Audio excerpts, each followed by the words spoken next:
Hindustani Awam Morcha secular का राष्ट्रीय कार्यकारिणी की बैठक थी। इस बैठक में अनेकों निर्णय लिए गए हैं।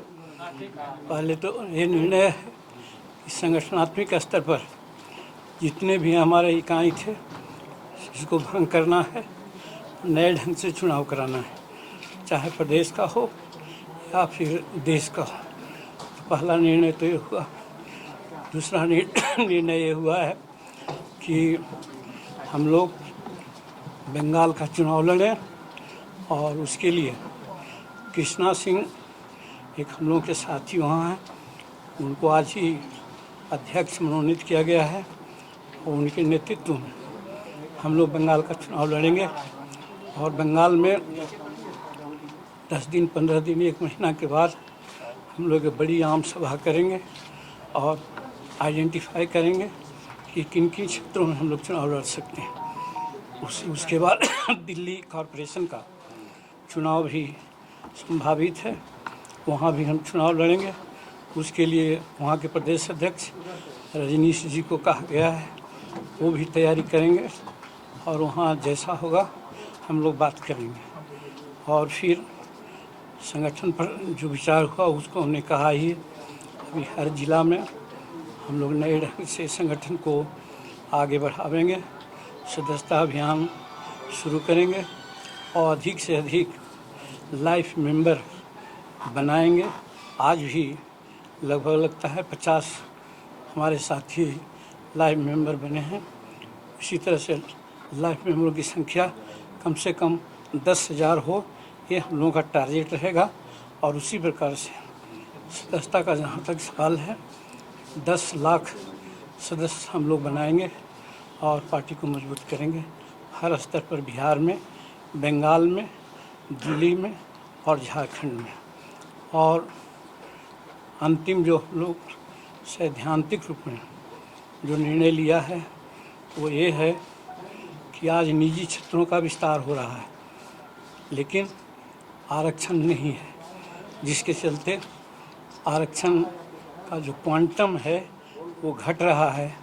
इसलिए भारत सरकार से हम लोग मांग करेंगे कि हर हालत में निजी क्षेत्र का विकास करना हो 100% कर दीजिए, लेकिन जो संवैधानिक प्रावधान है हमारा उसमें आप हर तरह से जो शेड्यूल कास्ट, शेड्यूल ट्राइब्स, अति पिछड़ा, ये सब के लिए जो आरक्षण है वो आरक्षण हमको दीजिए। ये भी हम लोगों ने निर्णय लिया है। साथ ही साथ जुडिशियरी में भी आज तक आरक्षण नहीं है, जिसके चलते होता है कि जहाँ शेड्यूल कास्ट अभियुक्त होते हैं सज़ा हो जाती है और जहाँ शेड्यूल कास्ट प्रथम पार्टी होते हैं साक्ष्य के अभाव में बरी लोग हो जाते हैं। ये दोगुनी बात नहीं चलेगी। इसके लिए भी हम लोग मांग करेंगे। और फिर कॉमन स्कूलिंग सिस्टम पर हम लोगों का बहुत जोर है। हम राष्ट्रपति का बेटा हो या भंगी का संतान, सबको शिक्षा एक समान, ये सारे तीनों मुद्दा हैं। उसके लिए हमारे 131 MPs हैं, 1000 कई एक MLAs हैं।